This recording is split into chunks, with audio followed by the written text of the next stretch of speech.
Hi, my name is Todd Stoffer, and for my final project, I chose to take a look at the use of social media in political campaigns, particularly whether a strong social media strategy was enough to help win elections. I want to start by discussing briefly the 2008 presidential campaign. This was often referred to as a Facebook election.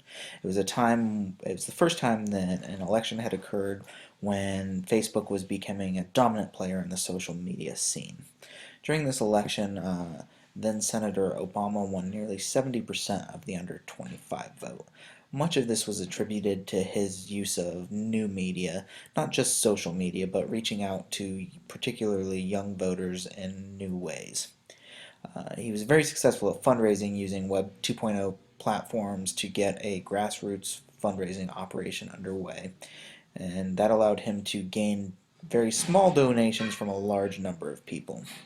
In 2008, it was new and influential, and I wanted to see if it's still working today. And taking a look at social media's influence in regards to elections, it was found that Dutch candidates that had used Twitter received more preferential votes than those that did not. Again, in a Scottish election, the same was found that candidates using social media often were faring better in election results than those that did not. It wasn't crystal clear in either of these research papers that social media was the one thing that helped them win the election. All that was stated is that it was statistically significant increase in votes for those that had used at least one social media platform. Part of my thinking on this is that it's not as important the use of social media, but the lack of a social media presence could be harmful. I want to take a look and see if using social media affects voters themselves, and in fact it does. More and more voters are finding information from social media, which is being transferred over from traditional media, so your network news channels all have social media presence and they're sending out information. And this was looked at in the 2012 election and showing a difference of how social media spread information between Romney supporters and Obama supporters, where they found that Obama supporters, while both of the groups of supporters were getting information from social media, Obama supporters were choosing to get information from very traditional outlets on social media, such as network news or the large newspapers like the New York Times and the Washington Post, where Romney supporters were getting information from a wider variety of sources, some cable news, talk radio, that sort of sources. Specifically, I began to take a look at the recent Democratic primary election that was held. I wanted to compare two pages, Anthony Brown and Doug Gansler. We all know that Anthony Brown won that election and Gansler placed second, so I wanted to see if there were structurally any differences between their networks. What we see here is that Anthony Brown had nearly double the page likes of Doug Gansler. Now this information may be a little bit off because it was pulled more than a month and a half after that election, but it gives us a general idea of the size of their networks. I also pulled information from particular posts that had been made both the day before the election and the day of the election, and you can see that Brown posted slightly more. What's interesting is you see that Gansler's network was much more active in the 2 days that I pulled data than Brown's. When we look to start comparing the content, we see what you would expect. So this is all of the posts that were made by Brown's page. I pulled it and then made a word cloud that shows the frequency that certain words showed up in the post. You see that Brown, vote, congratulations shows up quite a bit. Very similar for Gansler. You see obviously his name, team, Maryland, some cities, nothing too out of the ordinary. Where it starts to get interesting for me is when you take a look at the like networks of each of the candidates. So this is the networks of pages that the candidate's page liked. To me, this is a close approximation to friending between individual pages.